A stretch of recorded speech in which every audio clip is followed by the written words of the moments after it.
और बड़ी खबर महाराष्ट्र की राजनीति से भी है। महाराष्ट्र विधानसभा चुनाव से पहले कांग्रेस को झटका लगा है। कांग्रेस विधायक जितेश अंतापुरकर ने पार्टी से इस्तीफा दे दिया।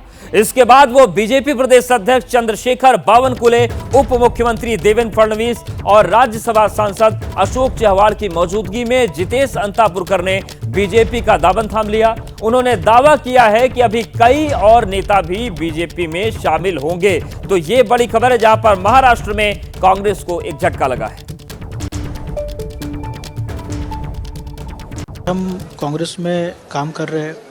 मेरे पिताजी एमएलए रह चुके हैं और मैं और मेरे पिताजी महाराष्ट्र के एक्स चीफ मिनिस्टर अशोकराव जी चव्हाण साहब, हम उनके वर्कर्स हैं और उनके बीजेपी के प्रवेश के बाद कुछ दिनों से, कुछ महीनों से हमेशा एक बात सामने आती रही, जो हमारे पर्सनल रिलेशन थे।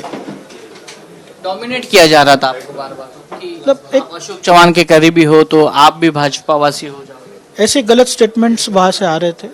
मैं उसके अभी ज़्यादा उसमें अंदर नहीं जाना चाहता हूँ, पर ऐसे वहाँ से स्टेटमेंट बार बार आ रहे थे। उसको मैं परेशान हो चुका था कि ऐसे बार बार स्टेटमेंट्स क्यों आ रहे।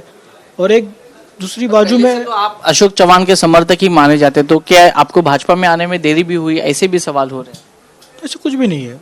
अभी चव्हाण साहब ने जैसे कहा कि उन्होंने ऐसे कुछ मुझे फोर्स नहीं किया है, पर ये जो पॉलिटिकल सिचुएशन इन दोनों में जो क्रिएट हुई है, उस वजह से मुझे ऐसा लगा कि हमारा तो रिलेशन अशोकराव जी चव्हाण साहब के साथ हमारे पारिवारिक रिलेशन है, और एक अलग बात, और पॉलिटिकल जो सिचुएशन वहाँ की है, अशोकराव जी चव्हाण साहब को मानने वाला एक बहुत बड़ा वर्ग वहाँ पे है और उनके माध्यम से आज तक बहुत विकास काम वहाँ पे हो चुका है।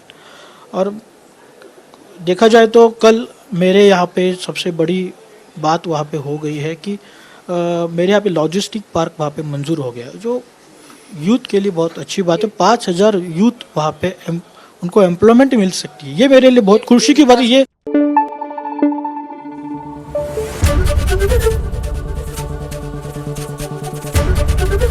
एबीपी न्यूज आपको रखे आगे।